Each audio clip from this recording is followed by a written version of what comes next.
was a rainy evening when I moved into my new apartment. The building wasn't old, at least not the kind of place you'd expect strange things to happen. Fresh paint on the walls, a polite landlord, a quiet neighborhood. But from the very first night, something didn't feel right. The electricity flickered when I switched on the lights. The air inside was colder than the hall outside, even with all the windows shut. Still, I told myself it was nothing, just nerves. Moving away from home, starting a new life in the city, it was a big change. I stacked my boxes in the living room and went to prepare my bed. That's when I saw it, sitting neatly on the shelf above the cupboard, a doll. But not just any doll. It was my doll, the same one I had when I was a child, the same doll I had buried in the backyard of my old house years ago. It had the same red dress, though the fabric looked older now. Its glass eyes were chipped, one staring slightly to the side, and a faint crack ran across its porcelain face. I froze. My landlord had told me the apartment was unfurnished.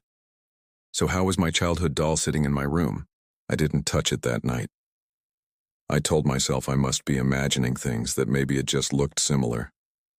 But when I went to bed, I couldn't sleep. Because every time I closed my eyes, I could feel those glass eyes staring at me. The next morning, I checked the shelf again. The doll was gone. I tore the room apart, moved the cupboard, checked inside boxes, even searched under the bed. Nothing. I laughed nervously to myself, trying to calm down. Maybe the stress of moving had made me see things. But that evening, as I came back from work, my front door was unlocked. I stepped inside carefully. The air was thick, heavy, and right there, sitting at the dining table, was the doll. This time its head was tilted to one side, and there was a slip of folded paper in front of it. I picked it up with shaking hands. On the paper, written in faint pencil, were 3 words: "Do you remember?" I dropped the note and stumbled back. Memories came rushing into my head. When I was 8 years old, I loved that doll. I carried it everywhere, but then strange things started happening. I'd hear whispers at night.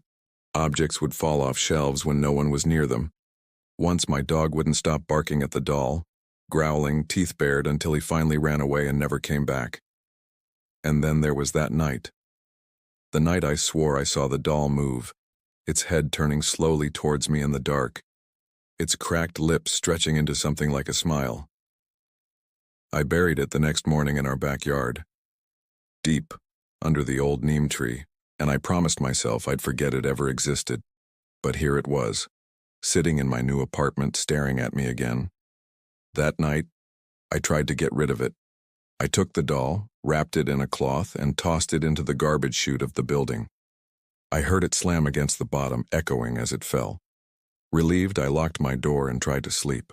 But at 3 a.m., I woke up to the sound of soft tapping, like porcelain fingers knocking against wood. The sound was coming from my cupboard. My chest tightened as I slowly opened it, and there it was, the doll, sitting calmly on the shelf where I had first found it. But this time there was another note pinned to its red dress. 4 words this time: "You can't leave." Over the next few days, things got worse. I'd wake up and find the doll in different parts of the apartment, sometimes sitting on the sofa, sometimes at the window, once even lying beside me in my bed. Every time, there was a new note. Messages like, "Don't ignore me," "Play with me," and once, written in shaky red ink, "Blood remembers." I stopped eating. I stopped sleeping. All I could do was wait, terrified, for the next note. On the 5th night, I heard movement in the kitchen. I grabbed a stick and crept forward, every nerve in my body screaming. The fridge door was open. Milk spilled across the floor, and in the middle of it, sitting in the puddle, was the doll. But it wasn't alone. Behind it, scratched into the refrigerator with something sharp, were words: "You buried me alive." That's when it hit me. I had buried the doll, but I had forgotten that I wasn't alone that day. A stray cat had followed me into the backyard. I remembered pushing it away, but I hadn't seen it since. Had I Had I buried it with the doll? I stumbled back, heart racing as the doll slowly tilted its head, its cracked lips parting in a soundless laugh. I ran out of the apartment that night, never to return. The landlord called me a week later, furious that I had abandoned the place. He said he went inside to check the damage, and he found something in the living room. A doll sitting upright in a chair, its dress soaked dark red, and beside it, the skeletal remains of a cat.